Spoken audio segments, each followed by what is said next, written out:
Les étapes de développement d'un médicament. Le développement d'un nouveau médicament est très réglementé.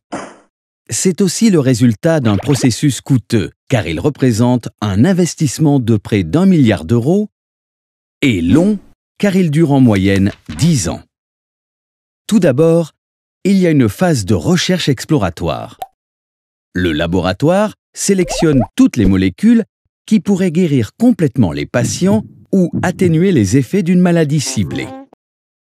Une fois sélectionnées, le laboratoire teste chacune des molécules sur des cellules et sur des animaux. Ce sont les tests précliniques. À la suite de ces tests, une molécule appelée également le candidat médicament est choisie pour être testée sur l'homme.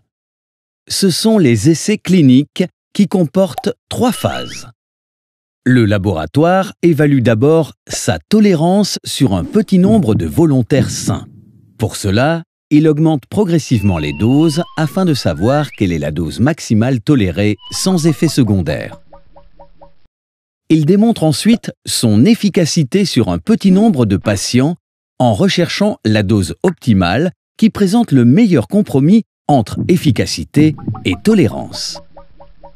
Enfin, il évalue le rapport efficacité-tolérance sur un grand nombre de patients en comparant le candidat médicament au traitement de référence, afin de prouver à grande échelle sa valeur ajoutée pour traiter la maladie ciblée. En parallèle, le laboratoire détermine le mode d'administration du candidat médicament qui est testé lors des essais cliniques, par exemple par injection ou par voie orale. Et il le produit de manière industrielle.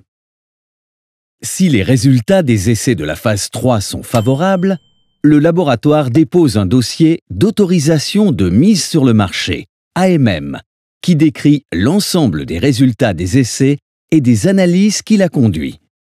Ce dossier est soumis à l'European Medicines Agency, EMA, qui étudie le rapport entre l'efficacité du nouveau médicament et ses effets indésirables pour les patients, puis, en fonction, elle autorise ou non sa commercialisation. Cette étape dure environ 1 an. Une fois commercialisé, le médicament continue à être surveillé de manière étroite par le laboratoire et par les autorités sanitaires afin de vérifier son efficacité et sa tolérance en vie réelle. Le laboratoire peut ensuite le développer pour soigner une autre maladie. On parle alors d'extension d'indication. Ou bien l'adapter pour les enfants. Le respect de toutes ces étapes garantit la qualité, la sécurité et l'efficacité des médicaments mis sur le marché.